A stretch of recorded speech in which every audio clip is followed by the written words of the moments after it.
Hello everyone, my name is Ozzy Hornet, and for the final time, welcome to Phoenix Wright Ace Attorney Trilogy. Yep, we are going to be finishing this entire game. We are going to be finishing Trials and Tribulations and this entire trilogy. So, it's been a fun run, but it's about to come to an end. Bridge to the Turnabout, Part 4 free trial. And yeah, let's get to it. Now, before we proceed any further, I'm going to announce the results of the test we had performed earlier. Tests? Yes, test. On the bloody dagger that was found stuck in a pine tree. Oh yeah, that. I totally forgot about it. That's the weapon that Maya Fey used when she fought with the victim. So what are the results? Was it the victim's blood, or... Due to time constraints, a full test wasn't possible. However, there's one thing we can say with certainty. The blood that was on this dagger was not the victim's blood. And whose blood is it? That is all. Now then, let's restart this trial. So it wasn't Misty's blood on the dagger. Then whose was it? I'm sure both the defense and the prosecution knows this, but this trial is rapidly coming to a close. Both sides will need to show some firm evidence with their claims. I understand, Your Honor. From what I heard, the witness is dangerously weak, physically speaking, so let's finish this quickly. Agreed. Very well. Please bring in the last witness. Alright, here we go. Alright, Maya. Witness, please tell us your name and profession. Maya Fey. My profession is, I'm the assistant manager at Wright & Co. Law Offices. According to the magazine I have here, you're a spirit medium with the Korean channeling technique. I'm frightened. The fake lamp. I don't want any more to do with it. Oh my, the pain the Fey bloodline causes must be unbearable. Very well. Now then, Miss Fey. When the event occurred, you were in the garden of the inner temple, and you witnessed a moment of Miss Elise Denham's murder. Is this correct? I didn't see any... Objection! Straighten up this instant, young lady. Huh? Pick your head up and speak clearly. There's always time for crying later. But Your mother was killed right in front of your eyes. There's nothing you can do to change that fact. But there's something you can do. You can finish this. You've been watching the whole thing, right? You've seen the witnesses come out, and you've seen us squeeze the truth out of them. Now it's your turn. Let's hear your testimony. On the night of the crime, what exactly did you see happen? Witness, if you please. Yes, Your Honor. Poor Maya. I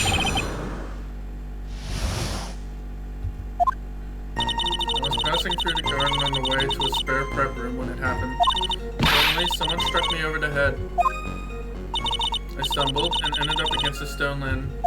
I think I screamed, "Help me!" Then something warm splashed over me. That's when I lost consciousness.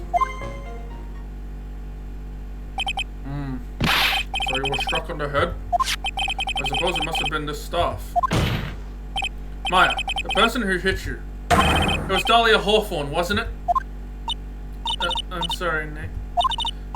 I couldn't see. I don't know who it was. Maya, think hard. Sorry, Nick, but I really couldn't. Huh. Can't say it was an especially good night for young ladies to be walking around alone. It seems that it will be hard to determine the criminal through testimony alone. Very well then, Mr. Wright. Please begin your cross-examination.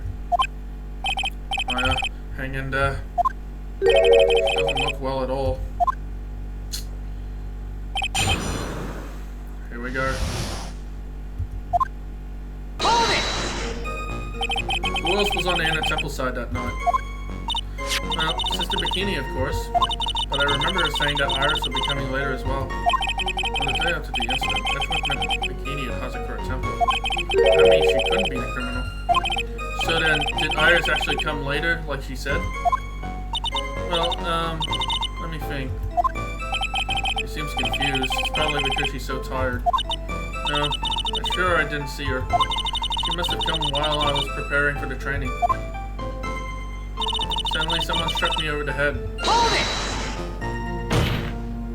Who did it? Who hit you?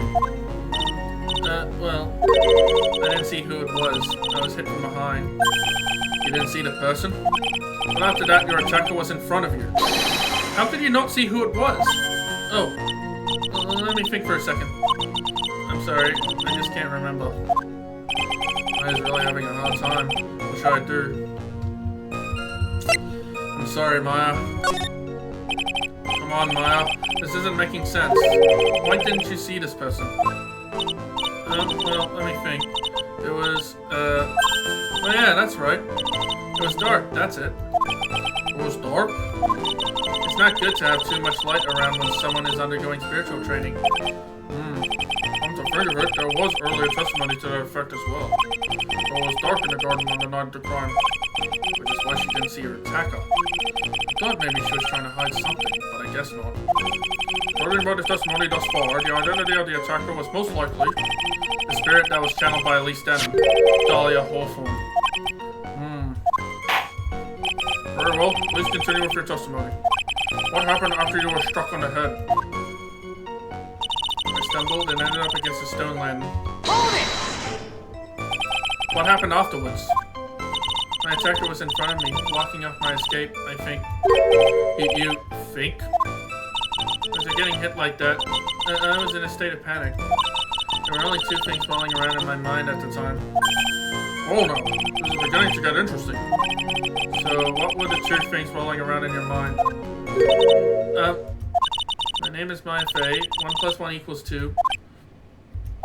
You see, for some crazy reason, I was afraid I was going to lose my memory. I know it's odd considering my life was in danger, but that's how it was. That's not odd at all. Your actions are understandable, given the circumstances. So, what did you do then? I think I screamed, "Help me." Hold it! You think you screamed, but you're not sure? Listen, I was a complete wreck. It was dark and I couldn't see my attacker. Was it a man, a woman, an adult, a child?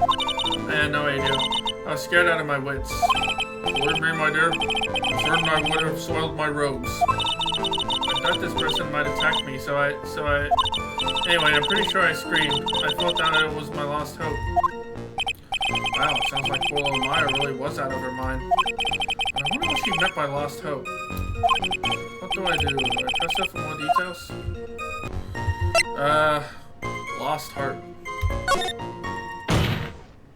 Wait a minute, Maya. What's this my lost heart stuff? What? What do you mean by your lost hope? No. That's what you said. You said my lost hope. Huh? What? I said what? Look, you were facing an attacker that you couldn't see and you screamed, right? You screamed, "Help me." Yeah. But you testified that you screamed out because you thought it was your lost hope. Oh, well, you know, that's like, what do you call it when that happens? It's not doing so well up there. Oh, yeah, Oh, that's right. I remember now. I was facing my attacker, but that's not who I was screaming at. What did you just say? Yeah, that's right. It was the person behind my attacker that I was yelling at. That was who I was screaming to for help. Oh. Ah! What is it now? I messed up. I didn't mean to let that slip out. Huh? She hiding something? Witness, are you absolutely sure of what you're saying? Behind the attacker, there was another person? I meant to keep that part a secret. Oh boy. What have I done? Takes a ton of pressure to make a diamond. That's what I always say. A ton of pressure? You're in a court of law here. You can't make things up or try to hide things in this chamber. Witness, the information you just presented is vital to the case. I want you to add it to your testimony. You can see a man behind my attacker by the light of the stone lantern. Objection! So there was a man standing behind your attacker? Yeah. That man, he's the killer. He stabbed her from behind. He's the one who killed Elise Denham, otherwise known as Misty Faye, your mother. The killer? Maya, you know who killed your mother, don't you? What is the meaning of this, Mr. Wright? To be frank, Your Honor, I think she's in shock and quite confused. That's why she hasn't noticed a huge problem with her testimony. What do you mean? What problem? Maya, on the night of the crime, that stone lantern was out of commission. Huh? What? It's true. There was no light anywhere in the garden that night. No! Order in the court. Mr. Godo, explain this. Add the pureness of milk to the perfect, clear darkness of coffee. Stir. It's the state of the witness' mind right now. Du café au lait? Is that even legal? Mr. Tright's words are the milk and you are the spoon. Your Honor. I'm a spoon? I'm no spoon. I'm no spoony Bard, I'll have you know. You must have noticed it too, Trite. This witness' mental state is highly unstable right now. It's not hard to understand why she would make a little mistake like that. Objection! Sorry, but that's not going to cut it. What did you say? There truly was no light in the garden. And there is a fatal contradiction in the witness's last bit of testimony. Nick? May I? Recall the witness's statement about her attacker. She said that she didn't know if it was a man or a woman, an adult or a child. And yet, the witness could describe a person that was standing behind her attacker. And she quite clearly described him as a man. In other words, that would have to mean that Maya actually saw a mystery person, despite it being so dark that she couldn't see the face of her own attacker. No!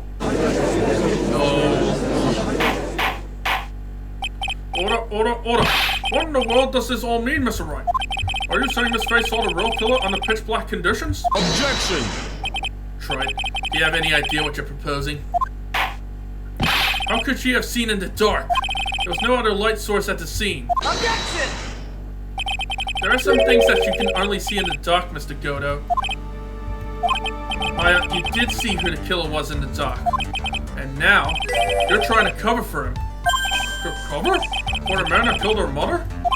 There's only one conclusion I can draw from this. You know who this man is. Please, Nick. I don't know anything. Please, I'm begging you. Heh. You talk a good game, Trite, but let's see if you can walk the walk.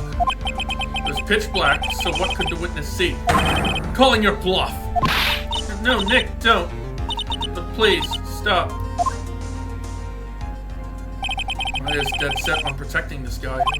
The man who murdered Maya's long-lost mother. But I can't let him get away with it. I'm a lawyer, an officer of the court. I'm here to find the truth. Alright, Mr. Wright. Time to show us what you've got. Who was this person that you say Miss Faye saw in the darkness? I think it might be him. Take that! Because it was pitch black, Miss Faye was able to recognize the killer easily. I'm sure the court would like to see it for herself how this is possible, yes? What? But how do you propose to show us something like that? It's easy. We just need to recreate the conditions of that night. Conditions? Your Honor, the defense officially requests that all the lights in this courtroom be turned off. Oh. What? This is what it can't be. Heh. Oh. That was a nice bit of deduction. Trite. It was him.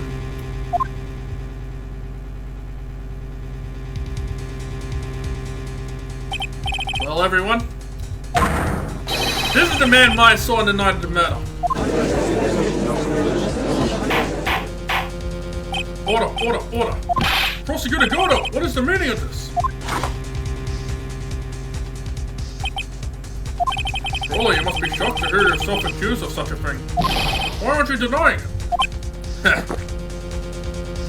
Your Honor, you're asking the wrong person. What do you mean by that? If you got a question, ask the witness. That's one of my rules.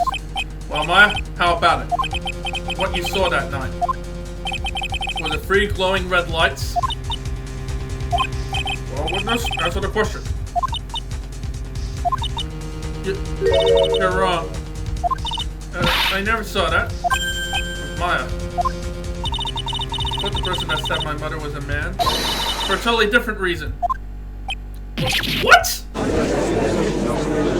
What reason? Witness, Mr. Wright. Objection! Stop your chattering, Your Honor. Chattering? If it's worth asking, ask the witness. That's one of my rules. Alright. Well done, let's continue with the testimony. Please tell us how you knew the killer was a man. Yes, Your Honor. I didn't realize it until after I woke up, but...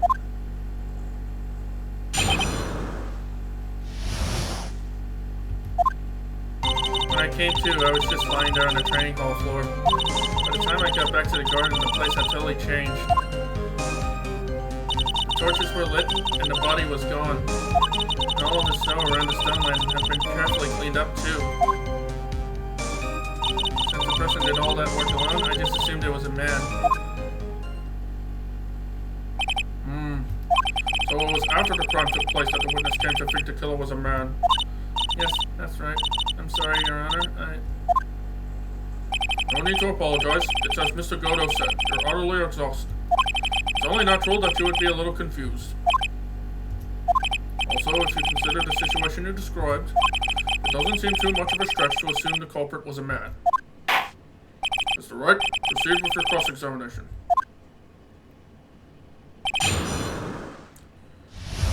Alright. Hold it! So you lost consciousness when you were in the garden? Is that right? Yes, I think it happened when the victim was stabbed. So then the person that carried you into the inner temple. It could only have been the killer. That's what I think too. The killer carried Maya into the inner temple? By the time I got back to the garden, the place had totally changed. Hold it! Naturally, the killer must have done it, right? Yes, I think so. But why would the killer tamper with the crime scene like that? There must have been something that the killer desperately wanted to hide.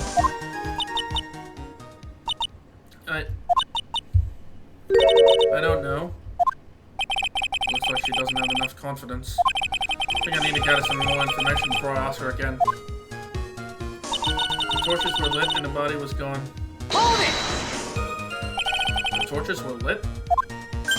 Yes, that's how I noticed that the whole scene had changed. I was gonna say it was the killer who lit the torches. I mean, who else could it be? The killer probably lit them since it'd be impossible to do any cover-up work in the dark. However, if that's true, there's one thing that still bothers me. Why did the killer go to the effort of moving the body? That's true. It's hard to see how that would be of any advantage to the killer. The only one who would have gained anything from that would be the only person that was at the inner temple, Maya. Very well, let me hear more about the condition of the crime scene. Oh, the snow around the stoneland had carefully been cleaned up too. Hold it! So you're saying the killer cleaned up the snow? It did look really odd. The snow was removed in an unnatural looking rectangular shape around the lantern. There were a lot of shovels around the inner temple, but they're all really heavy, way too heavy for me to use. Odd fellow indeed, this killer. Why on earth would anyone want to take snow away? Well, there's one thing I could think of. Didn't you say that a lot of the victim's blood sprayed onto the snow?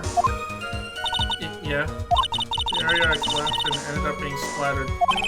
In other words, the killer's purpose was to hide the bloody snow. I think that's the most reasonable explanation. Perhaps. However, there's something that's bothering me. The killer just wanted to hide the snow with blood on it. There was no need to remove that amount. That's true. I could have skipped just the snow that was stained with blood. Looks like there are some mysteries behind this issue. But I think this will help explain them. person did all the work alone, I just assumed it was a man. Hold it! So you're saying that you never saw the killer, right? Yes. But earlier you very clearly stated you saw a man behind your attacker. Nick, I'm sorry. The killer certainly went through a lot of trouble. Turning the body by a pendulum, manipulating the crime scene. For what purpose? Why do all that? Maybe Maya knows more than she's letting on. The truth is, when I saw the crime scene, I felt something. You did? Yes. I felt like the killer was hiding the evidence for me. For my sake. What? Hiding it for you? Everyone knew that I was the only one at the inner temple that night. The sister Bikini had come back and looked at the garden. She may have thought that you had done it. No, she definitely would have thought so. And you're saying that's why the killer cleaned up the crime scene to make it look like nothing had happened? Yes, I'm sure of it. Well, that's certainly an important piece of information. I want you to add that to your testimony. Yes, Your Honor. It was for my sake to clean up the evidence of what had happened. Did he though? Because there's still blood on the lantern. Objection! The body of Elise Denham was carried all the way to Hazakura Temple's courtyard. Then at the garden, the real scene of the crime. The snow that we suspect was covered in blood was scooped up and removed. Reasonable to believe all this was done in an attempt to hide a true crime scene. However, there's still one matter that seems somewhat odd. Oh, and what would that be? You must have figured it out by now, Mr. Godo. It's the message written in blood on the lantern. It was written very clearly on the white stone lantern. Maya. If the killer was so motivated to protect Maya from suspicion, then why didn't they wipe the writing off the lantern? Oh! You're right! Order! But Mr. Wright, isn't it the fact that the killer was trying to cover up the crime scene? Indeed, but it doesn't make much sense to remove the body and remove the bloody snow. Then not wipe off the most incriminating thing of all, the bloody writing. Objection! But if that's the case, do you have an explanation for the killer's mysterious behavior? Why would this killer move the body and remove all the snow, but then leave the bloody writing on the lantern? I don't know what the killer's plan was, but it's a fact that the killer left the writing on the lantern. There must be a reason for it. Well, Mr. Wright, let's hear your opinion. Why did the killer leave the message written in the blood on the lantern? He didn't notice it. Prosecutor Godo, early in this trial, you gave me some good advice. Once you eliminate the impossible, whatever remains must be the truth. Maybe you're not as dumb as I thought. The real killer wanted to disguise the fact that a crime had occurred there. If that's the case, they wouldn't have left the bloody writing on the stone lantern on purpose. Therefore, it must mean that they didn't notice it. But that doesn't make any sense. The torches were all lit and everything. There's no way any normal person would miss something as glaring as that. You're right. There is no way any normal person would. What? What are you trying to say, Mr. Wright? There's only one person involved in this incident. Who could have missed seeing the bloody writing altogether? And who would that be? It's Godo. Who was the person that could have failed to notice the bloody writing? Godo again! Take that! Mr. Godo, this is what you said yesterday. My eyesight is pretty messed up. Even with these huge goggles on my head, I still can't see everything. You can't see everything? Is that correct, Mr. Godo? This land was submitted as evidence today. I would like the court to think back to the moment it was first presented. This lantern! There's something written on it. But what? It's written in blood! Nonsense! This lantern, it's as clean as a whistle. Mr. Godo, just admit it. There are certain colors you can't see, correct? You can't see red on a white background, can you? That's right. We went through this once before. During the poisoning case at Trevienne. This is the apron the delightful Miss Bird was wearing at the time, and somehow spilled coffee on it. There's something still bothering me, Mr. Godo. Why have you not explained the bloodstain to the court? Bloodstain? What bloodstain would that be? Don't play games, prosecutor. The blood-colored stain that's smeared all over the apron. That's ridiculous. No one told me anything about a bloodstain. You could see the coffee on the white apron, but you couldn't see the ketchup because it was red. Heh. It's strange. In a black and white photo, those letters would have appeared black to me. I wonder, why am I the only one that can't see them? So, Mr. Godo, are you admitting it? Are you admitting that you can't see the red writing on the lantern? Godo. Hey, Gramps. Didn't you know? That's the reason why I don't drink red tea. So I can't see red. I wasn't sure about it until now, but I just can't believe it. Prosecutor Godo is the murderer. But there's no going back now. I don't think that's true.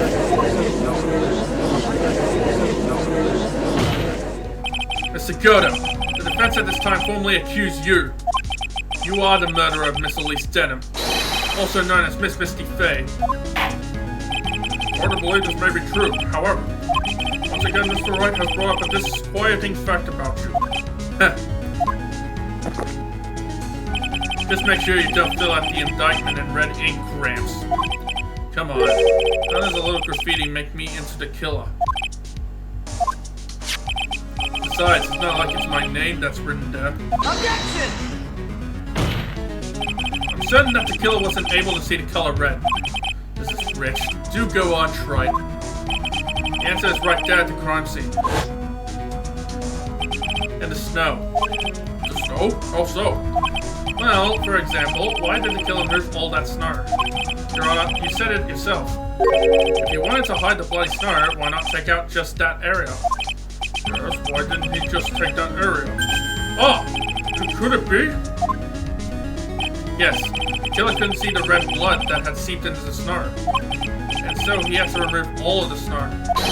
He couldn't be sure of where the blood had landed, so he removed the whole area. Objection! Isn't it more likely that the killer couldn't see the blood because it was dark?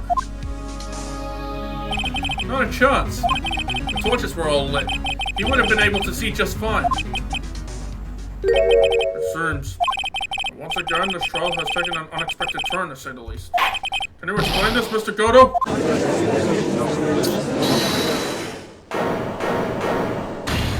Maya, what are you doing? Wait just a minute. Maya. What is it, witness? Mr. Godo isn't a killer. After all, he didn't even come to the Inner Temple until 2 days after the murder took place. He didn't show up until after that old bridge got fixed up. Objection! Maya. You can't testify to something like that. What do you mean? I may not like it, but after the murder happened, he didn't even exist. I'm afraid I don't follow. Are you senile, old man? We established this just a little while ago. After the murder, this witness was unconscious for a long time. Because she was channeling Dahlia Hawthorne. Oh, that's right. But please, Your Honor, let me add to my testimony. Nick, please listen to me. Do you plan to cover for Godo no matter what the cost? If that's the case, then I've got no choice. Your Honor, let's hear her testimony. If it means we're going to hear the whole truth, I say we should not silence her. Heh. Nicely done, Trey. Very well, let's hear the witness's testimony. Please tell us what happened at the Inner Temple after the murder. Yes, sir. After I woke up, I began channeling, and my spirit left me, as it were. But little Pearlie was there at the Inner Temple, too.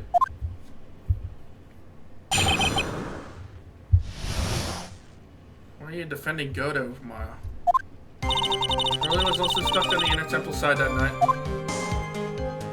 The next morning, she looked around, but couldn't find anyone. The next day, when the bridge was finally fixed, she was in the spare prep room. That's when Mr. Godo arrived at the inner temple for the first time. He found Pearly first and cheered her right up. Who is this Pearly? That's my little cousin, Pearl Faye. So when did you hear about this? Just a while ago when I was in the medical office. I'm terribly sorry. But what you heard from someone else is simply not admissible as testimony. What? Come on! Pearly would never tell a lie. She's a way more honest person than I'll ever be. Real smart, Maya. You always know the best things to say when you're under oath. Prosecution has no objection. We believe the witness. Mr. Godo! Let's just move on to the cross-examination. If the defense has no objections. This is highly unusual, but... Well, Mr. Wright? Let's get this cross-examination started.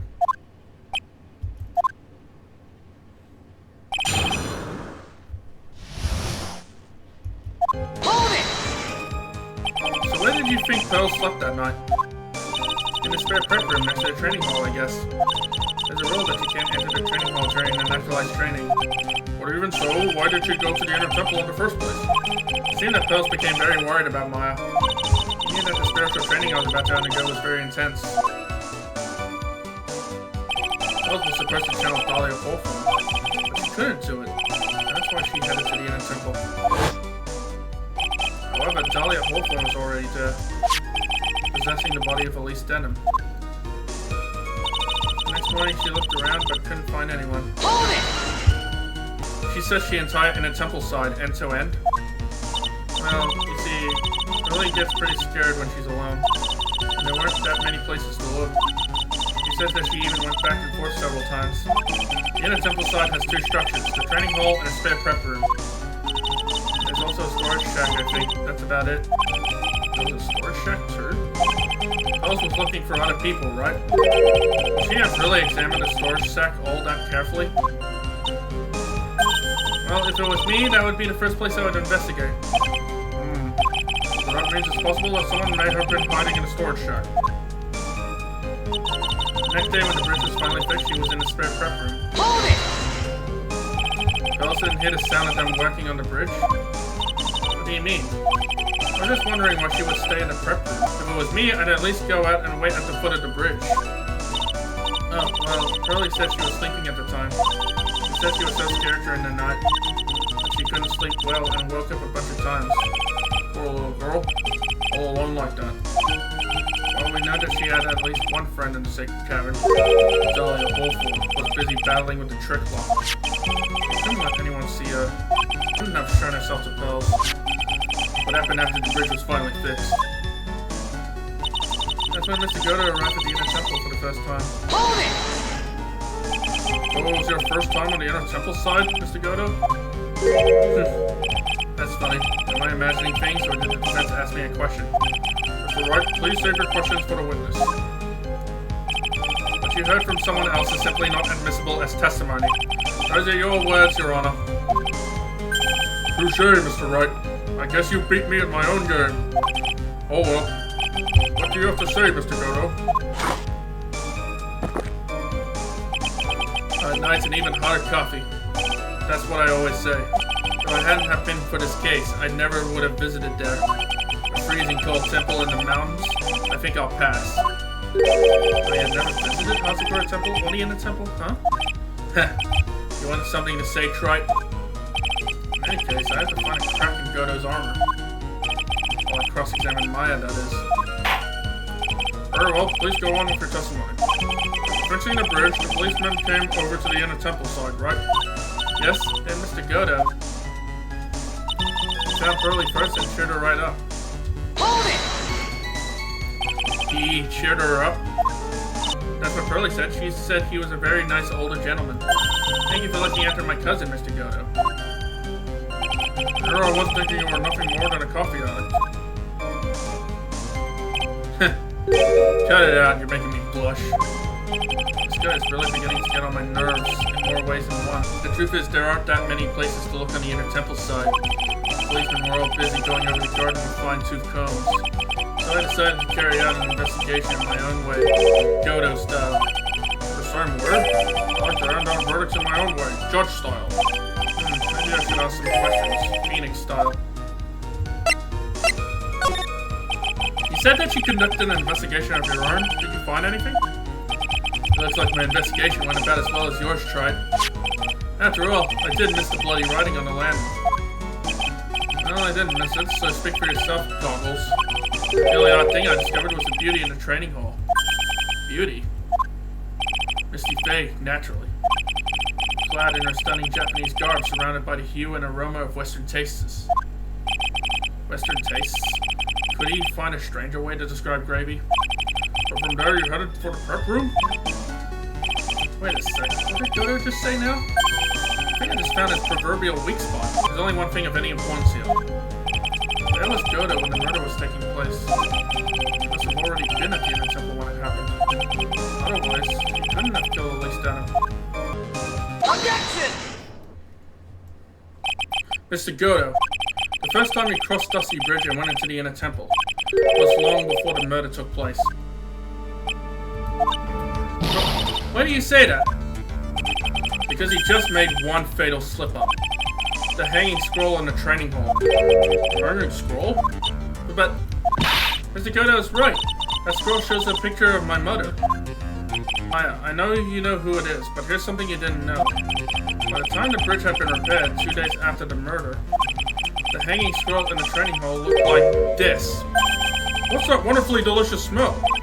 The morning after the crime, someone covered it with gravy. Gravy? But why gravy, Nick? Because gravy was much more than a condiment to the culprit. Well, Mr. Godo, if you really hadn't seen the hanging scroll until after the murder, you wouldn't have had any way of knowing that it was Misty Faye. Wait a minute, Nick. Yes? Take another look at the hanging scroll. Look at the top. There's a crest there. Ah, that. It's the mark of the master, correct? Exactly. So if you know the meaning of the mark, then you could guess there was a picture of Misty Faye on it. True, but Mr. Godo described what was underneath like this. Clad in her stunning Japanese garb, surrounded by the hue and aroma of Western tastes. Oh. Yes, it's possible that he knew what the crest meant. However, he couldn't have known that she was wearing Japanese clothing. Mr. Godo, on the day of the murder, you were hiding at the inner temple long before the crime took place.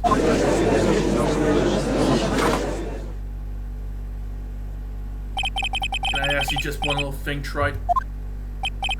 What is it? This whole theory of yours, it all rests on a certain assumption. That I knew beforehand that a crime was going to be committed. That's right. Otherwise, there's no reason for him to sneak onto the crime scene. Of course Mr. Godo knew about the plan. Huh? What did you say? Is it really possible that another person knew of that plan? Take that! Is it that? This crime was actually planned over a year ago. Morgan Faye offered a plan for her daughter's future. And these instructions were hidden somewhere in Faye Manor for a year. However, by the time Little Pearls found these instructions, they had already been unsealed. Unsealed? Yes. The killer had read these instructions long before Pearls ever found them. That's how he knew the crime was to take place at the inner temple. And you still insist this crafty killer is me? You bet I do. But you just said that the instructions were hidden. That's right. Mr. Godo couldn't have known where the instructions were hidden. If he really wanted to know, he had one great chance to find out. Yes, and when was that? During a visit. A visit? Morgan Faye told his daughter, Pearl, about where the instructions were hidden. During one of her visits to the detention center. That would be the only time for someone to have learned where they were hidden. Eavesdropping on a visit at the detention center? Yes, it could be arranged if you were someone with easy access in and out of there. Like, for example, a prosecutor such as Mr. Godo.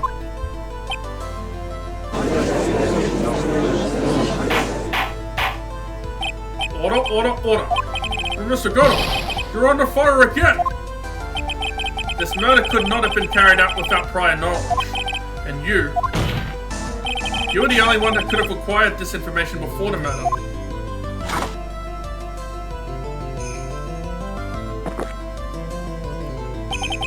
humans are afraid of the dark, and yet, at the same time, was fascinated and bewitched by it.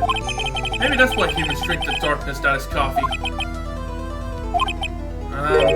Sorry for always asking, but what does that mean? Seriously, stop talking about coffee. It means there's a reason for everything. According to your theory, the killer in this case eavesdropped on a conversation during jail visit where he learned of a hidden plan for a crime. After discovering the plans, he hid in the inner temple and waited for the crime to occur. Then he ultimately took a person's life. And he did all of that just to protect this witness. That's right. If you're accusing me of this crime, I have to ask you, why would I do this? This girl is nothing but a stranger to me. I've got no reason to go through that kind of trouble to protect her. I am what you see. I am certainly not the type to rescue the damsel in distress. The killer's behavior is certainly extreme, for lack of a better word. Even considering that the killer wanted to protect this witness's life, his behavior is still a little too unnatural. Objection! However, you had a good reason, didn't you, Mr. Goto? An unshakable reason that forced you to protect this witness at all costs. I knew it. You figured it out, haven't you, Nick? I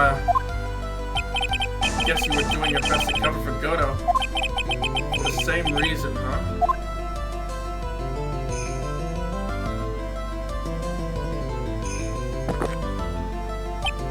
Okay, Wright, I'm all ears.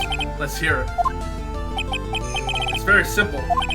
Maya Fey is a lot more than just a stranger to you. What's this? There's one person who lies at the very center of this whole story. One person that ties you and Maya Fey together inextricably. Take that! There's a very good reason why Maya Fey's life is so precious to you. After all, she is Mia Fey's only sister. Mia Fey? You once worked alongside her. That was when you were a defense attorney. Wait a second here. Mr. Goto is a defense attorney? With your honest, piercing intellect, you must have figured it out by now. The real name of this man who calls himself Goto, his real name is Diego Armando. Isn't that right?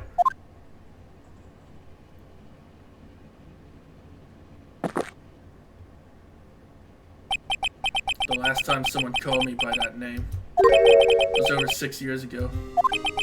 Diego Armando. That name rings a bell. It should, Your Honor. All of this is related to a single case. A case in which a convict named Terry Falls killed himself. Mia Fey's first time in court, the tragic outcome left a deep wound in her heart.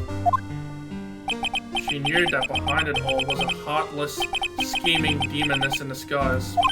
But in the end, Mia couldn't tear off the disguise. However, there was one man who reached out to help her. Diego Armando, a senior defense attorney at the office where Mia worked. It's my fault. It's all my fault that Mr. Falls killed himself. Mia, you can't cry yet.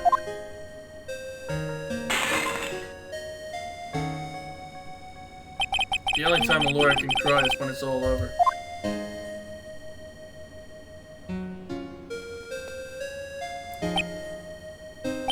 I was moved by her. The way she put all her faith in her clients, that pure sweet heart of hers. That's why. I could never forgive Dahlia Hawthorne. Mia and I thoroughly investigated that fake kidnapping incident. Then one fateful day, Dahlia wanted to meet with me. It had been 6 months since the trial. We met in the courthouse cafeteria. Oh, I just remembered. 6 years ago, right here in the courthouse, you were poisoned. Even I didn't see it coming. This is kind of sad. Dahlia Hawthorne slipped some poison into my coffee. Some newspapers at the time called it a murder. But very little information about the case was released to the press. But you weren't dead at all. No, No official reports ever actually called it a murder. I was just in a deep, deep coma. I see. My body shut down, and my life became nothing but a long, deep sleep. That woman's poison did a real number on my central nervous system. I lost my sight, and all my hair turned white due to the damage it caused. That's terrible. Apparently it was a miracle that I ever regained consciousness. 5 years had passed since I drank that poisoned brew. And one morning, my eyes flew open from the smell of a doctor's cup of coffee. For 5 years? You were asleep for 5 years? And the worst possible news was waiting for me.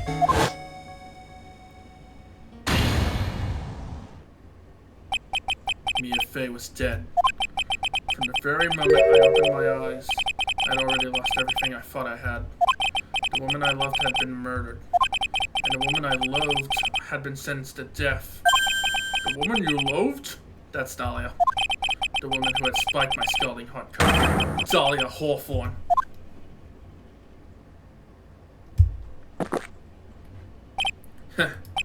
Good old Mia, she didn't let me down. She got her revenge before she checked out. In the end, there wasn't anyone waiting for me when I woke up. That's so sad. For someone like me, for someone who had slept away their best days, there were only 2 reasons left to live. And it was for those 2 reasons that I decided to become a prosecutor.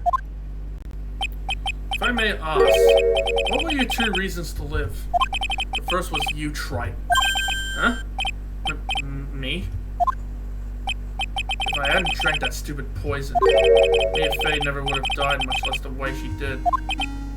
You were the only one who was there to protect her, but you let her die. It was all your fault. It wasn't like that. I wanted to see for myself what kind of a man you really were. So that's why you become a prosecutor? I had a reason for living. She goes by the name of Mia Fey. Huh? You mean me? You were the only way I could make up for the sin of not saving Mia. 1 year ago, when the Crane Village incident was resolved, it was obvious that Morgan Fay was planning something. Whatever her evil plan was, I was determined to stop it. My role as a prosecutor put me in the perfect position to do something about her.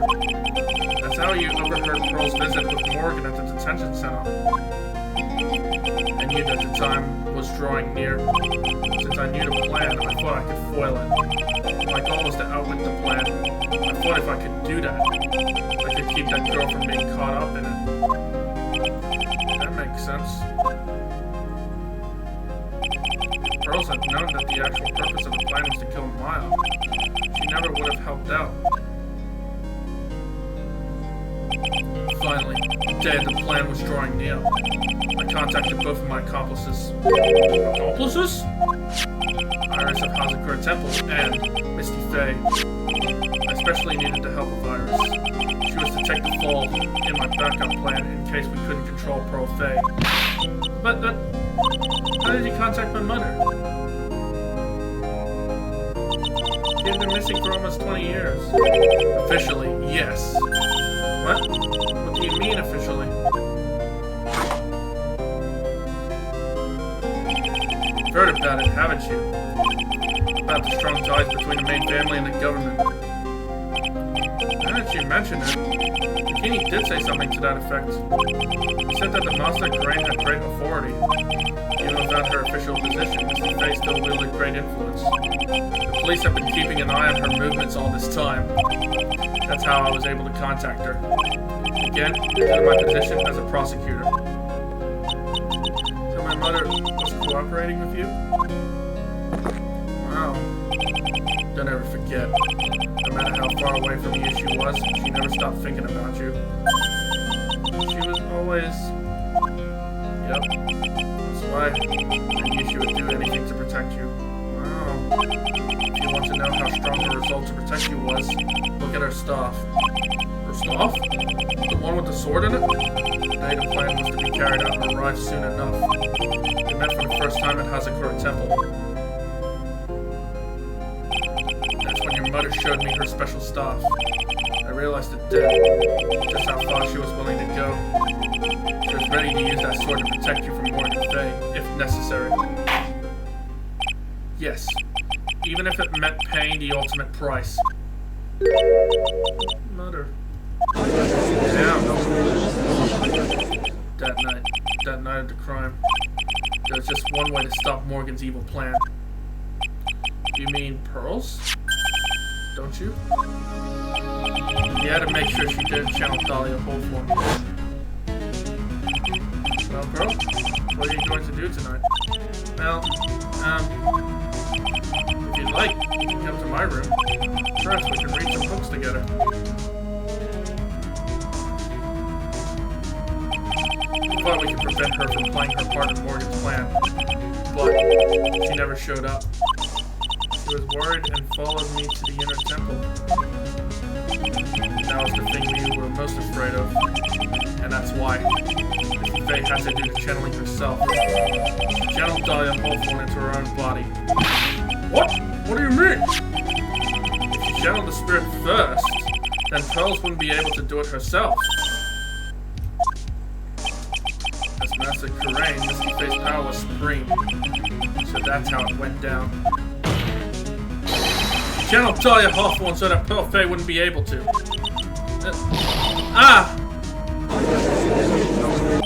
What? Is this true? My role in the plan was to make sure no one was going to hurt Maya Faye. That's why I hid myself at the inner temple. Just in case you needed to be safe from Dahlia Hawthorne. Dodo.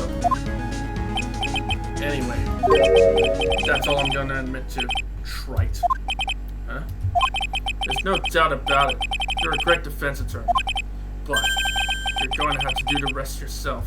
The background leading up to the incident has been laid bare. There's just one question remaining, Mr. Wright. Who killed the victim? There are only two possible suspects right now. Maya Faye, and I'm sad to say, you, Mr. Godo. It has to be Godo. Well, Trite, you're the real deal. Let's finish this thing once and for all. Show us beyond a shadow of a doubt that you can finish this on your own. No, Nick. Please don't. Maya. I heard the whole thing from my sister in the medical office. That's why I have to protect Mr. Godo. I can't do it. I can't testify against him.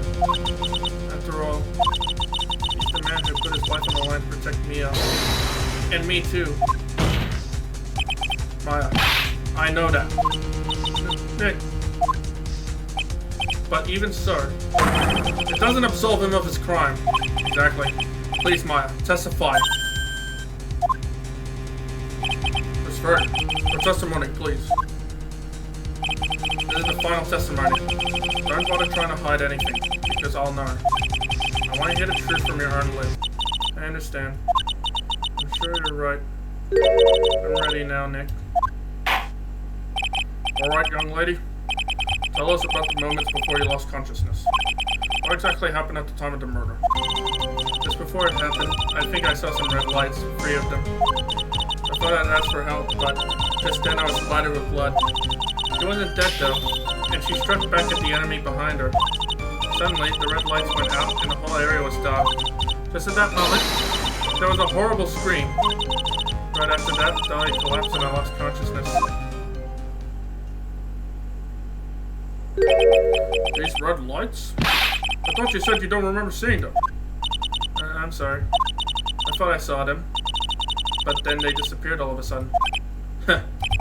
Things break, Trite, even the best of theories. Who was it that stabbed Misty Faye? It looks like you still can't prove it. I was telling the truth this time, I know it. The rest is up to me. Well then, Mr. Wright, proceed with your final cross-examination of the witness.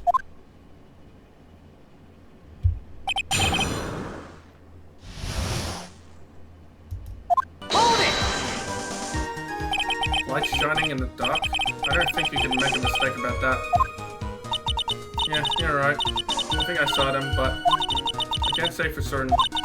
I can't tell you for sure they were from Mr. Godo's mosquito. I don't get the feeling she's covering for him anymore, but just after that, you turned towards the lights and called for help. Isn't that because you thought the lights were coming from Mr. Godo's mask? Yeah, I guess so. Maybe that's what I was thinking at the time. But I can't remember, after all. There was a person I couldn't identify in front of me. My life was in terrible danger at the time.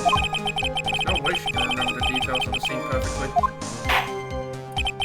Alright then, let's go on with the testimony.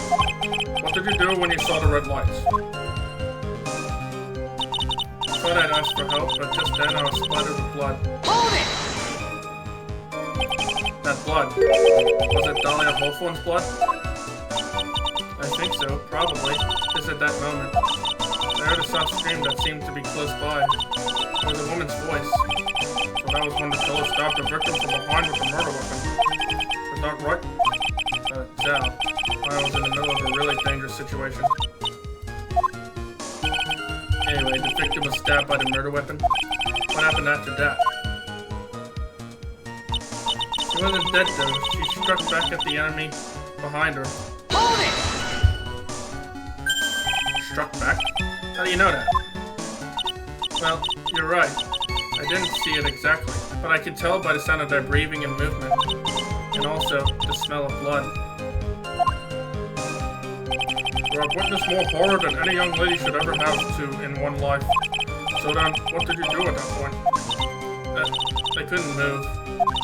They could just barely make out their shadows moving in the dark, but I had no idea what to do. Did you still see the red lights you mentioned earlier? Yes, I think so. But suddenly the red lights went out and the whole area was dark. Hold it! They went out? Yes, suddenly I couldn't see them at all. What could it mean? The red lights were coming from Godo's mask, and they went out right in the middle of a fight. Maybe the mask was damaged? Or maybe it was knocked off. Or maybe the batteries ran out. Right, Wright? Or maybe those little red pinhead-looking lights just stopped working. What could have really happened then? Just at that moment, there was a horrible scream. Hold it! What do you mean by just at that moment? You mean the moment when the red lights went out?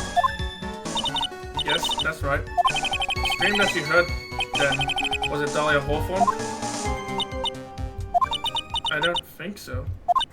I'm pretty sure it was a man's voice. What? It's Godo's voice. So the scream came from the killer? That's gotta be it.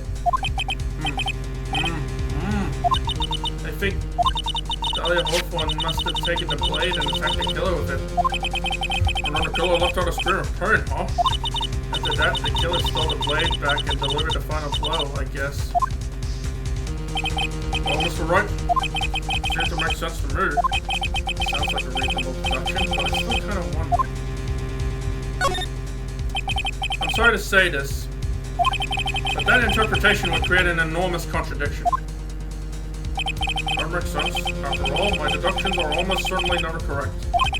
Remember the testimony she just gave? Before the killer left out a scream, Maya said she had already been splattered by the victim's blood. In other words, the blade and the stuff had already been plunged into the victim. Ah! Is that right? She couldn't have struck back with a sword that was already stuck in her body. The weapon that caused the killer to let out a scream must have been something other than a staff. It was a dagger. If you're so sure about that, then don't keep us waiting any longer, Tripe. There's only one thing I can think of that could have been used as a weapon here. Dahlia Hawthorne had already been stabbed in the back by the staff. What could she have used to strike back at the killer? Take that! Naturally, the dagger the killer brought to the scene of the crime. Oh, that's right. I forgot about that. This dagger was found at the crime scene, stuck into a pine tree. Yes, the detective found that this morning and brought it to me. Dahlia Hawthorne struck back at the killer with this, and she managed to wound him as well. Objection! Just because he let out a scream doesn't mean that he was wounded.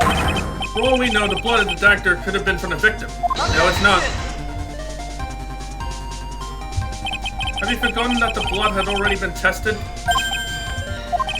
Since we learned it wasn't the victim's blood, it must be the killer's blood. The killer must have a wound somewhere in his body.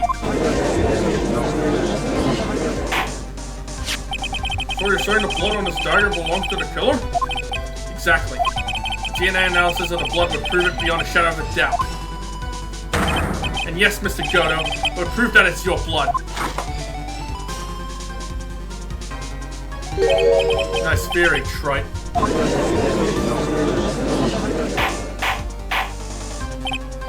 Order on the court. Is this the end? Have I done it? Even he won't be able to change the results of the scientific test.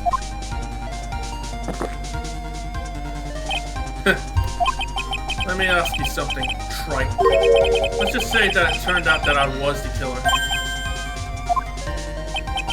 Do you really think I would be stupid enough to leave evidence like that? What? Just think for a second. This dagger was found this morning by a detective and brought it to me. There was already blood on it, correct? But even so, I was the one who brought this dagger here to the courtroom. Yes? What does that prove? Well, if I really were the killer, I could have washed the blade off and then planted another person's blood on it. It can't be. In any case, there's one thing I can guarantee, Wright. That blood, it doesn't belong to me. Not a chance. What? It seems to be established that the killer was wounded. Alright then, witness, continue your testimony. Wait a minute. What's the problem? I know I probably shouldn't say this, but there's a big contradiction in Nick's explanation. Maya? This dagger. You said that it wounded the killer? That's right. But Mr. Goto had really been cut with the dagger. His clothes should be bloody or have a rip in them, right? Maya. Maybe he just changed his clothes. That'll solve the contradiction pretty easily. What are you talking about? Not that simple at all. Remember back to the day of the murder. Everyone that was on the inner temple side got trapped there. Oh, that's right. Once the bridge was fixed and the police headed for the inner temple. Mr. Goto was already there waiting for them. He never had a chance to change his clothes.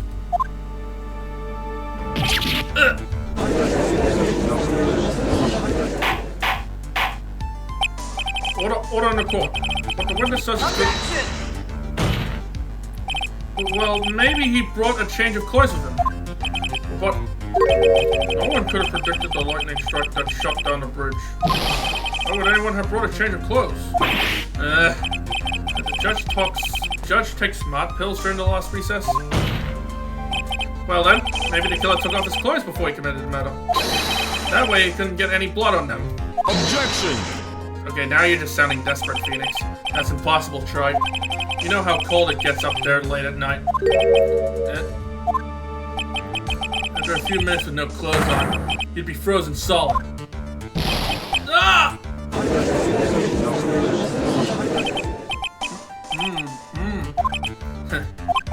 So that's all you've got? I knew you weren't tough enough to finish this.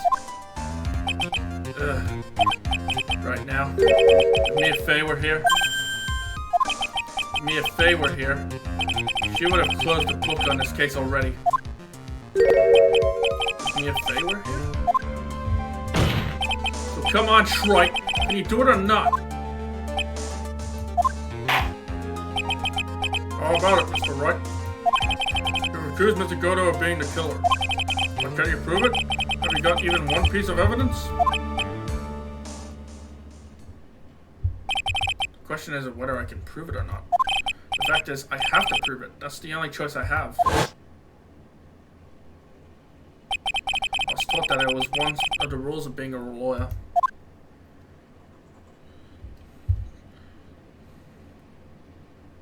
I know what to do. I can prove it. I'm going to bring your magnificent vengeance to fruition, just as you want it!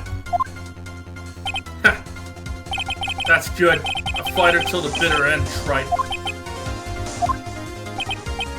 Since there's just one piece of evidence that can prove your point, why don't we go for the unlimited penalty? Are you trying to pressure me, Mr. Goto? Because it doesn't matter to me. I've got the one piece of evidence I need. Give me a break. You got nothing, Trite. So what do I do at a time like this? It's simple. I've got to think outside the box and approach this from a different angle. Alright then, that's alright. Let's hear what you've got. There's one thing I've demonstrated in the previous cross-examination. The killer was wounded. That was proven by the blood on the dagger. But we decided it was impossible for him to have hidden such a wound. If he had been cut by a dagger, there should have been a bloodstain on his clothing. That's one place. One place the killer could have hidden his wound. What did you say? Hidden? Yep.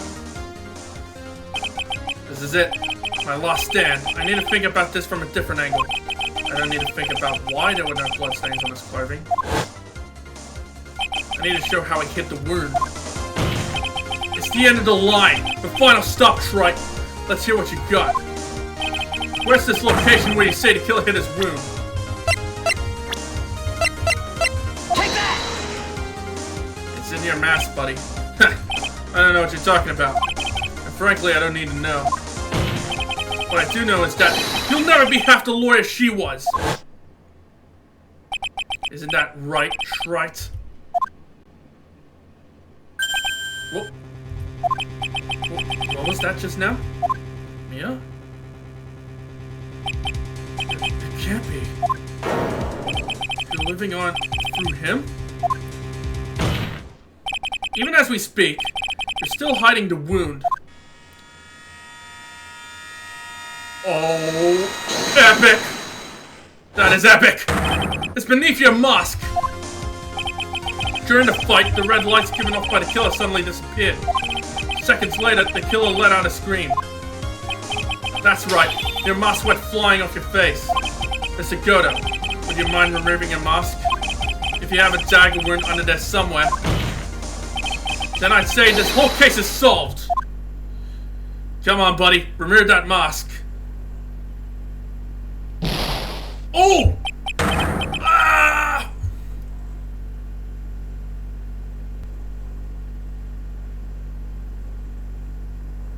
Yo!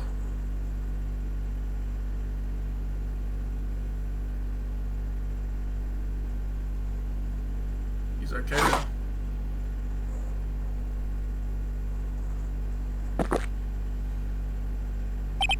Just now, I saw a spirit in you. I never liked you. 6 years ago, you helped a woman who put me to sleep by hiding her bottle of poison. And then, while I was sleeping, you let Mia die.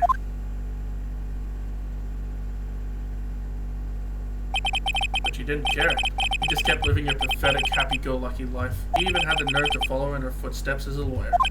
I could never forgive you. That's what I thought. Mr. Goto? But I was wrong about you. I knew it from the very beginning. The truth is, the only person I could never find it in my heart to forgive was me. Oh. You? Yourself? I was the one that failed to protect Mia. Me and no one else.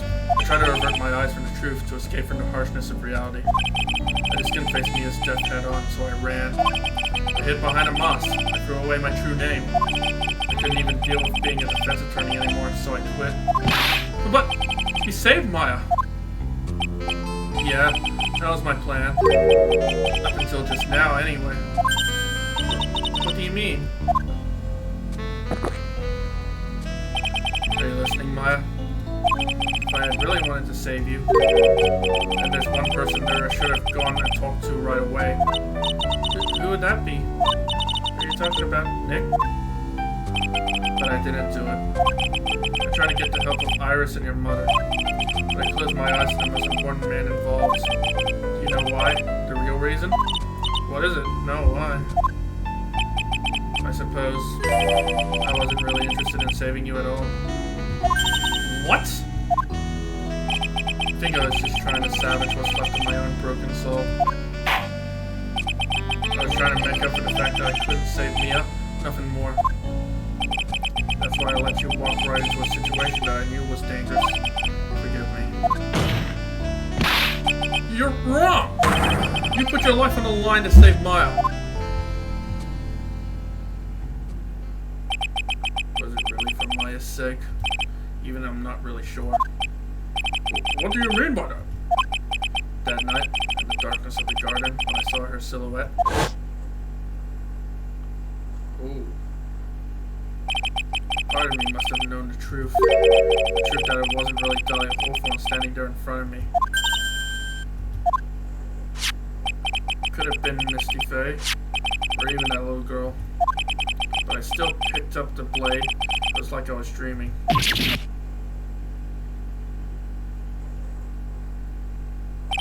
not sure exactly what was going on in my mind at that point. Was I really motivated by the pure desire to protect Maya Faye? Or was it something else? Was it my hatred for a woman who had stolen everything from me 6 years earlier? Could it have been simply a desire for revenge? Yeah. You just admitted yourself. And now, I don't know anything anymore. I did learn something today, however. I finally realized that I was the arrogant one. I was just chasing an illusion, a fantasy. A stupid fantasy of defeating you in the corner. You were the one who made me realize my folly. You never ran away from Mia's death. Instead, you picked up where she left off, as a true defender of the people. In that one moment, I understood everything.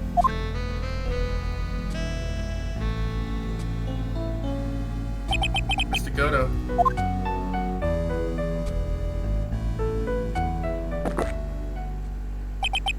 I think you already know this, but if you don't, my name is Diego Armando.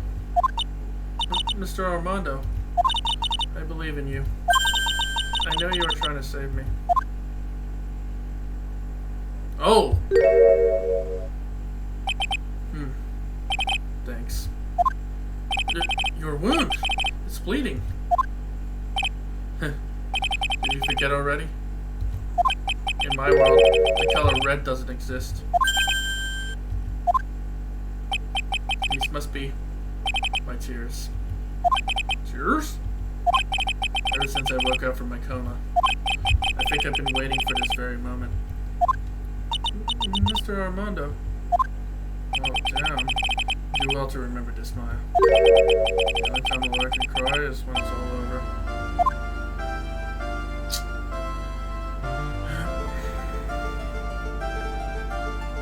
Fuck, I'm tearing up right now.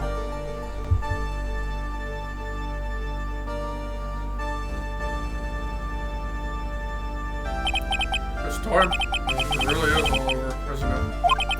Defendant? Yes, Your Honor? Although you weren't directly involved in the murder, tampering with the body and the crime scene is a serious offense in itself. I understand, Your Honor. Mr. Armando explained that to me very carefully. I knew the risk and I willingly cooperated anyway. Very well. Before I hand down my verdict, is there anything you'd like me to say? Anything you'd like to say? Well, there is one thing. I'd like to say something to Mr. Wright. What is it? I want to apologize to you. Apologize? To me? For what? For the case 5 years ago. Of course. Yep. That was your sister, but... Just remember, weren't you poisoned by your own lover? Not exactly, but yeah, something like that. Even now, 5 years later, I can hardly believe it. She was going to do it. She was planning to kill me.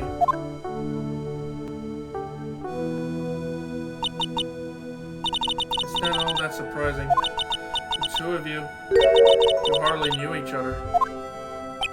Huh? What do you mean? You and my sister. You only met twice. Twice? Huh? We only met twice? The first time you met was on that fateful day. The day she poisoned Mr. Armando in the cafeteria at this very courthouse. The next time you met her was 8 months later. You met her again on the day that she stole your cold medicine. And Doug Swallow was killed. No way! It can't be true. I mean, during our whole relationship, we were... For those 8 months, the woman that you fought was Dahlia Hawthorne. No way. Wasn't actually my sister. Huh? It wasn't Dahlia? I hope one day you can forgive me. Feeny. No. You mean... That's right. I lied to you for 8 months.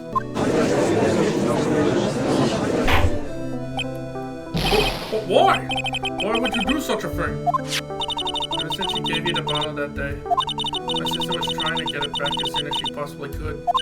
Because of the police investigation and their surveillance. She couldn't move about freely. So that's why you... My sister, from the beginning, she was prepared for the worst. Prepared for the worst? You thought that you might somehow discover the truth. That's why she was always ready to deal with you at a moment's notice. You mean she was ready to kill me, don't you? She already had so much answer for. I didn't want any more sins on her soul. I begged her not to do it, and she agreed to give me a chance. And that's why you came to me? You came to get the bottle pendant back from me in her place? But I couldn't get you to give it back. You failed at something even as simple as that. Of course. 8 months passed, and I still couldn't get it back from you. Finally, my sister couldn't wait any longer. Yep. She didn't consult me about her plans for you that day. It was the first time that had ever happened. That was a bit strange, wasn't it? Up until that day, you two were partners in crime and she would confer with you. I think she must have noticed. Noticed what? My feelings for you. If I had found out she was planning to kill you, I would have done whatever was necessary to stop her. Even if it meant her life. Or mine. Iris. After spending those 8 months by your side, my feelings towards you, they changed. I have something to say to you two. I moved on! I'm with Edgeworth now. Bye! You really are the person I always thought you were. Even after Dahlia Hawthorne was found guilty, I still believed in you. I don't. Just your presence reminds me of your sister. Thank you.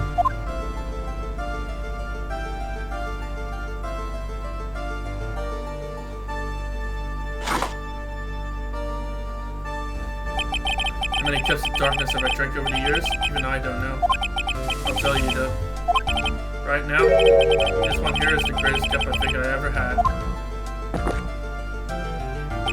Don't you think so, Phoenix Wright? I agree. Yeah, I think you're right. The purpose of this trial was to rule on the murder of the victim, Elise Dunham. At some point, I expect you will be tried for your role as an accomplice in this case. I understand, Your Honor. Very well. On the charge of murder, I hereby find a defendant. Woo! Court is now adjourned.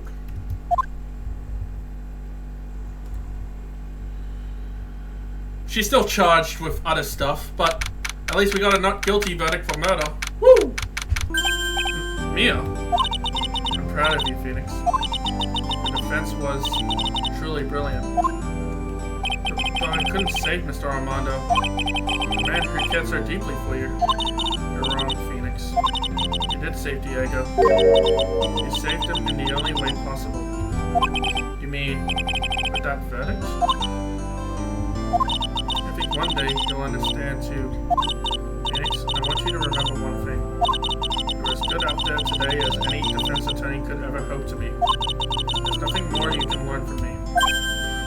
Mia, you've accomplished something I wasn't able to. I owe you a great deal. Thank you. Mia, I'm sure we'll meet again. Someday, Phoenix. I've lots of cases and seen lots of things. And along this journey, I found myself asking just one question. What does it really mean to defend someone? I suppose today's case produced one possible answer. At least Maya is safe. Nick? Maya? I guess it's just like my sis said. Mia? What did she say? That night, when I channeled Mia to get her advice on what to do, this is what she wrote back in my notebook. Don't worry. Phoenix will save everyone in the end. But, come on! Cut it out with that gloomy face. Can't you see? Me, sis, and I'm sure Iris too. We owe you for everything you have done for us, Nick. Maya, how can you be so bright and chipper after all that's happened? You were brutally attacked. You even saw your mother murdered. Ow! Francisco! Still as softy as always, Phoenix, right? Excellent work, Wright. Huh? Mr. Edgeworth? When did you get back? Oh, that's right. I guess no one filled her in on that. Edgeworth and Francisco have actually been helping me. Helping you? If these two hadn't been here on the first day of the trial.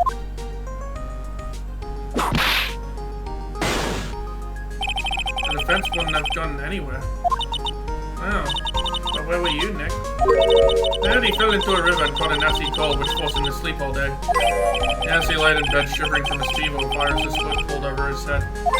Oh, ouch. Talk about embarrassing, Nick. You definitely need more training. Anyway, thank you, Mr. Edgeworth. And you too, Francisco. I don't suppose... Is this Larry? Fuck off, Larry. There's room for me in this group hug, is there? No, please, fuck off. Oh, Larry. What's with the, longer than usual face? I realized something when I was reborn. I realized that Larry was never of any use to anyone, not even once. That's not true. Right, Nick? What? You're asking me? Well, Nick? Is it true? I've got a place in this world, right? Huh? Oh, yeah, of course. I knew it. Everyone would be better off if I were gone for good. No. Oh, yeah. Those portraits you painted? They were really good. Isn't that right, Edgeworth? What? Me? Why are you making that face, huh? Edgy? Oh, well, yes, indeed. I certainly can't say that they lack resemblance. You really mean it? What about you, Francie? Did I draw you well, too? Ah! My beauty can't possibly be captured by a mere crayon. Nevertheless, I recognize the effort you put into it, and that's worth something. So then you'll do it? Like you promised? You got a model for my next picture book, Francie Whippity Whip? Ah! Don't get carried away.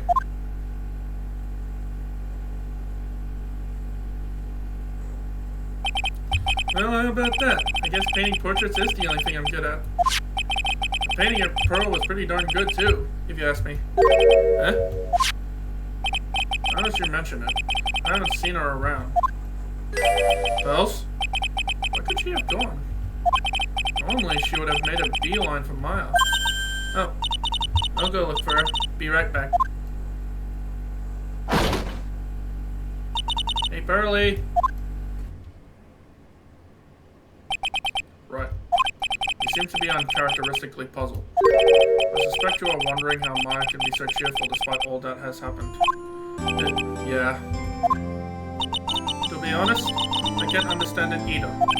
Francisco. That's right. She lost her father fairly recently as well. I think I understand how she feels. Maya is a much wiser person than she appears, and I think she realized something. Now is exactly the time when she needs to be as strong as she can.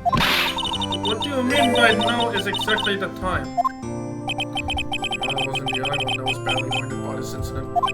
In fact, there was someone that was hurt far more deeply than she. I believe it's for that person that Maya is trying her best not to cry. Someone who was hurt more deeply than Maya? Edgeworth. I think I'm starting to understand too. Ow! They told me, Phoenix Wright. Who is my Faye being strong for? Take that! Her Faye? The poor kid. After all, the reason she worked so hard to follow the instructions was because she loved and believed in her mother, Morgan. It's for the good of the Faye clan. I'm sure she believed in every last word. She thought she was doing it for Maya. That's why she was so happy. Shows how truly devoted she is to Maya. It was a cruel irony that her exuberance that led to this tragedy. Maya's mother was killed, and Maya herself was put into the deepest peril imaginable. And that's exactly why Maya's putting on a brave face. She's doing it for Pearl's sake, until she can see her smile again. Hey, Gumshoe! Alright, so this is where you all were. Wow, looks like we've got quite the bunch here today. Ow! What was that for, sir? Sorry about that, Scruffy. My whip just seems to have a mind of its own. What's up, Detective Gumshoe? Oh, you know, this and that. Anyway, congrats on your win. Let's go out tonight, pal. Dinner on me. My salary's just sort of kind of gone down by a teeny weeny bit, but it's alright. I made reservations at a first-class French restaurant tonight. Ah! Pretty good to it, Scruffy. That whip was your reward. Detective Gumshoe? Is that a first-class French restaurant? You don't mean Très bien. Where else? Oh boy. I knew it. We're doomed. Come on, let's go, everyone. Can't keep Maggie waiting, pal. You're a crybaby. You're invited too. Oh, forget about me. Bill and I will be at the Loser Shack eating potatoes. You know, I think it's taken an awfully long time to get back. He's still out looking for pearls. Oh, Maya? What's wrong? Nick, what do I do? Pearly. I can't find her anywhere. Uh-oh. Huh? I bet she just went back home. That's all. I thought so too, so I called the village. But no one has heard from her. This has never happened before. As I figured, she has been badly hurt by this incident. She feels responsible for the tragedy that has befallen you, Maya. But none of this was her fault. What should I do? Detective Gumshoe. Sure? What is it, pal? Could you guys go on ahead? But what about you? I and I will join you guys once we find pearls. Nick? Don't worry about us, Detective Gumshoe. It may be a little late, but we'll definitely be there. We have a lot of celebrating to do tonight, and I wouldn't miss it for the world. Yeah, but you're the... Oh! Very well, Phoenix Wright. So go on ahead. Don't keep us waiting, right? We won't. But where should we look? Where could Pearly have gone? Let's go, Maya. There's only one place I can rethink that Pearl might have gone to.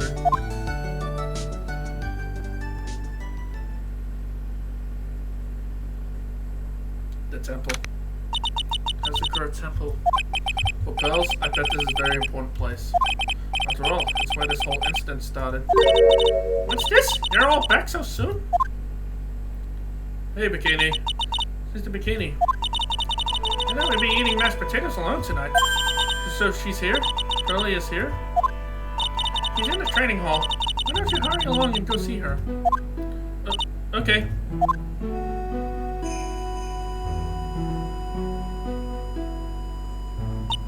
Pearly's not here. Ah! Maya! The hanging scroll. It's clean. Someone clean it off. It's gotta be pearls. Ah! Mystic Maya! Pearly! What? Why did you just leave like that? Mystic Maya. Mystic Maya!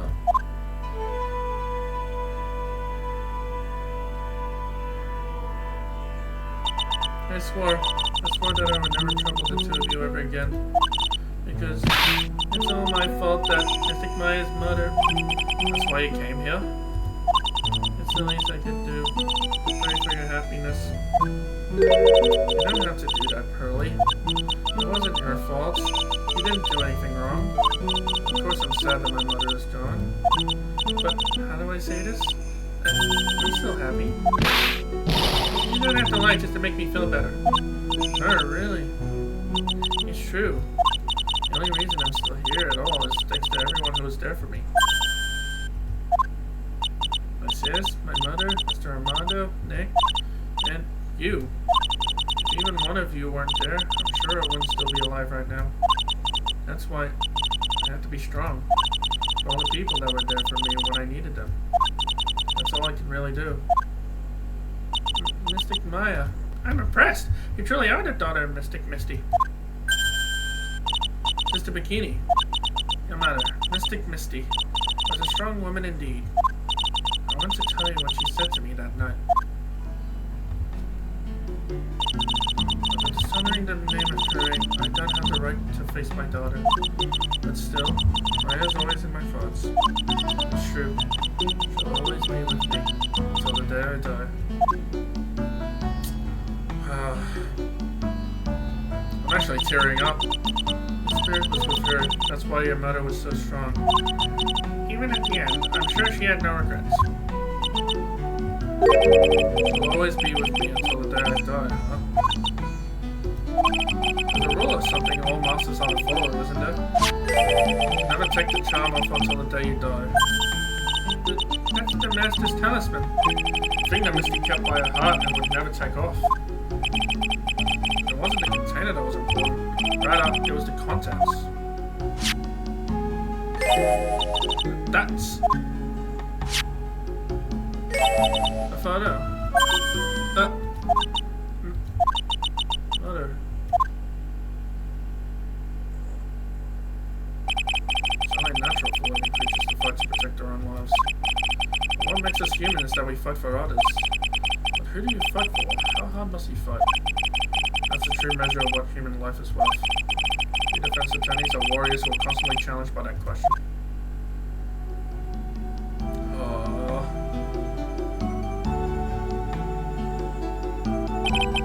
Even when the battle is over and the bonds that connect us are severed, they always return, time and time again. Mia, Maya, Pearls, Mr. Armando, and Maya's mother, too. I learned that from all of them.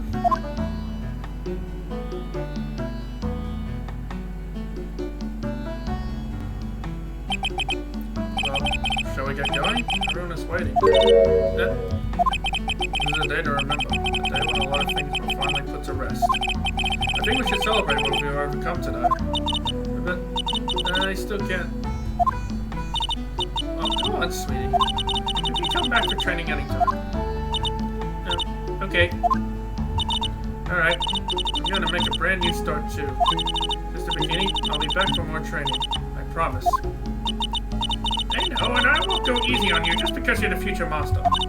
I'll make sure to prepare reservations for 3 of you when you come back. Alright. We're going to have a great feast today, Pearly. You know why? Because training is a battle of endurance. Okay, Mystic Maya. I'll eat lots and lots of food tonight. You know, there's one thing I don't get. And probably don't want to, but what is it, Nick? Reservations for training is fine and all, but why for free? Come on, what do you think? You're one of us. Next time you can train right alongside us. Huh? I'll be waiting for you. Mr. Bikini will take special care of you. Huh? It'll be great, Nick. We're going to do the special course, naturally. That's a great idea. After all, Mr. Nick, you'd do anything for Mystic Maya, wouldn't you? Even walk on hot coals, right? We'll have a nice big meal before you come next time, right, Nick? You know, I was wondering if I could say just one little thing. Sure, of course you can. Oh, I love this part. I can't wait to hear it. I'm getting goosebumps, too. Well then, here goes nothing. Objection! Oh, man. That was an emotional roller coaster. I really have to work extra hard now. Master Crane and office manager of Wright & Co. law offices. And I have to be a good big sister to Pearlie and Nick, too. Well, as long as I'm not locked up or captured or something like that. Okay, this is now my new favorite case. And how fitting, because it's the ending. So it's true, Mr. Nick really is Mystic Maya's knight in shining armor. He went through with the special course, all the way to the end. Actually, I heard there's a legendary extra special ultra course here too. I think I'll surprise the two of them by making them a secret reservation.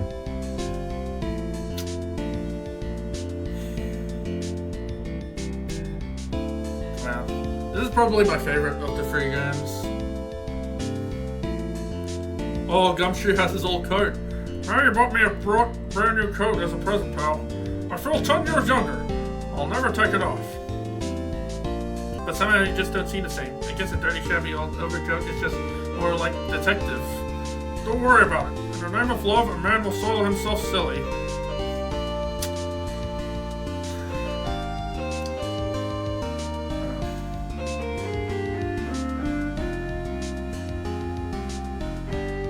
Oh, hey, Adrian. Mr. Wright, I am once again in your debt. Thanks to you, the Treasures of Corraine exhibit was a great success. I even got to see Miss Von Karma, who I hadn't seen for almost a year. She taught me how to use a whip, and said that I must show you what I've learned. Oh, God! Oh, boy. Desi and I started a company called Master Mass Consulting. We're dedicated to stop the evil plans of all the criminals in the city. My motto is cut it out, please! Pretty cute, huh? Well, we also sell plans to the criminals as a kind of side business. That's okay. Sometimes I think maybe... Okay, so he has learned nothing. Oh, hello. I wanted to show you my appreciation to Mr. Wright for exterminating Dante. Selling him $500,000. And as he said, special fig tea when I mixed with my own 2 hands. I bet he's drinking it now. Went through compromise. Well, I'm glad to see she's alright. Oh god, this guy. I'm just old and in the way. A wrinkly, grumpy, clown-nosed waste of flesh. At least that's what I thought. But my grandkids had a birthday party for me the other day. Talking about embarrassing, 69 years old and I cried like a baby with a dirty diaper. Okay. As usual, we have an abundance of work to do. We've hired a new programmer to replace Glenn Elk. I do hope everyone will get along. His name is Adamada. As soon as I heard his name, I knew our brain circuits would align perfectly. Way beginning. My! More reporters? Since the murder, we've made so much money, I hardly know what to do. I think the magazines like us because I provide such a nice visual, especially in spring. I can hardly wait for Iris to come back. I don't know if Iris is coming back. Oh, there's Iris. You turned into such a respectful man, Feeny. It was so sweet of you and everyone else to come and visit me here the other day. Of course I was happy that you constantly had your eyes on me. But I felt kind of bad when the little one slapped you so hard you got a nosebleed. Oh god! Oh, voices.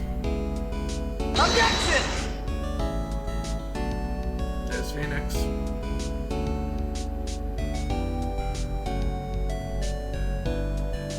Objection! There's Edgeworth.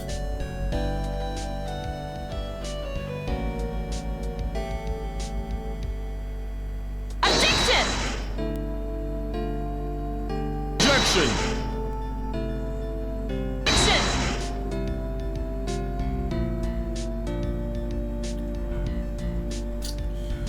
Just,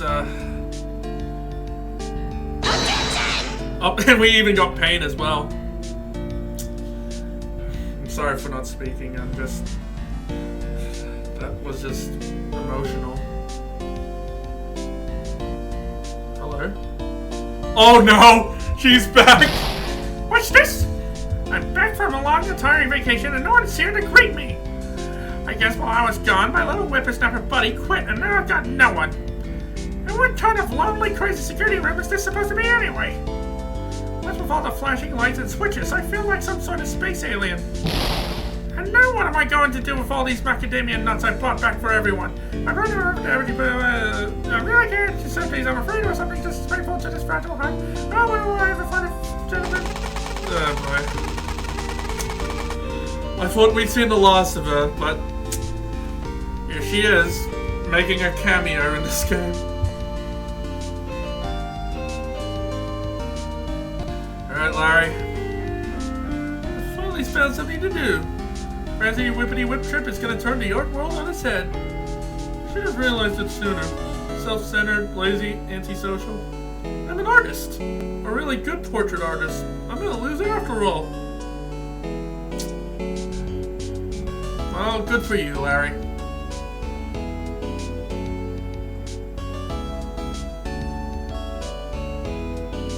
Well, that's everyone.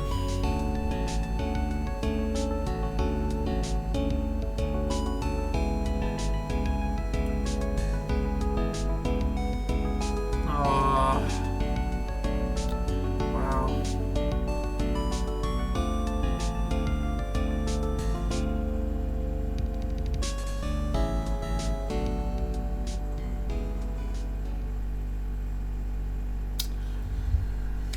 Good job, Capcom. You really knocked it out of the park with that one. Okay, guys, that was it. That was the Phoenix Wright Ace Attorney trilogy. I loved this game. I loved every single game there. As for Trials and Tribulation, it's probably my favorite game of the trilogy.